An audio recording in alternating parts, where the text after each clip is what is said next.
Dragon dragon dragon বন্ধুরা, dragon ফল নিয়ে আসছি। ড্রাগন কিনবেন? ড্রাগন না না দেব না। এই ড্রাগন দিয়ে আজকে মজার মজার শরবত তৈরি করব, দেখতে থাকুন। এই শরবত তৈরি করতে এরকম দুটি উপকরণই লাগবে। এবার ফলগুলো কেটে নেব। দেখুন, ওয়াও কি দারুণ, এত সুন্দর, হা হা, ফ্লেভারটাও সেই। আর এই ড্রাগনের উপকার সম্পর্কে যদি জানেন তাহলে আপনারা সবসময় এই ড্রাগন ফল খেতে থাকবে, বুঝলেন? কি দারুণ, দেখেন ছোলাতে বেশ চমৎকার, চমক চমৎকার। এই দেখেন ছোলাটাও বেশ সুবিধাজনক। এরকম মাঝখানে দুটো করে টুকরা করবেন, বাস। এইবার এই দেখেন কি সহজে ছুলে হয়ে গেছে। ওয়াও, কাটতে সেই মজা, ফ্লেভারটাও অনেক সুন্দর।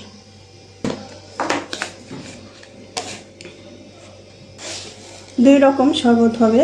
একটা হবে, এই দেখেন, অবশ্যই একটু চিনি দিতে হবে। চিনি দিলে, কারণ আমরা পানি অ্যাড করব। এই রকম পানি দেখেন, ফ্রিজে রাখা বরফ করা পানি। এই পানিটা কিছুটা অ্যাড করব, কারণ শরবত একটু ঠান্ডা না হলে ভালো লাগে না। তাই এই শরবত আপনি দুই আকারে খেতে পারেন। দেখাচ্ছি, একটু অপেক্ষা করুন। দেখেন এবার ব্লেন্ড করে নিয়েছি। এবার এটা ঢেলে দিব। এই দেখেন,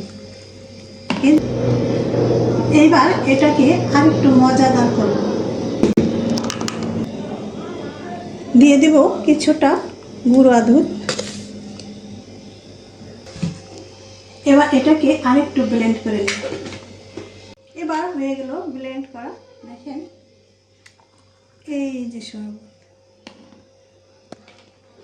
দেখেন একটু হলেও কালার চেঞ্জ, আর মজাটাও আলাদা হবে, যে যেমন খান। এবার হয়ে গেল দুই গ্লাসে দুই রকম কালার, যে যেমন খান। দেখুন কালারটাও অন্যরকম আর মজাটাও আলাদা। দেখা যায় কি, সম্পূর্ণভাবে এটা আলাদা কালার। আর এই ড্রাগন ফল আপনি যদি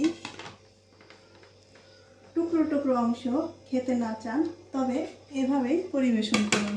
আর দেখেন, যদি কেউ এইভাবে ঢক ঢক করে খেতে যদি না পারেন, তাহলে একটু এরকম পাইপ দিয়ে ব্যবহার করুন।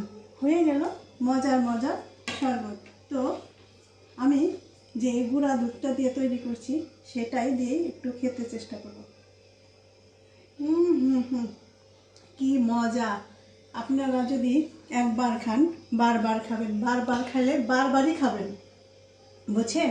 আর এটার যে গুণাগুণ সম্পর্কে যদি জানেন, তাহলে কি বলবো, এই ড্রাগন ফল খাওয়া ছাড়বেন না, ছাড়বেন না। খুব ভালো ফল, আর বিশেষ করে মেয়েরা আরও বেশি খাবেন, বুঝতে পারছেন?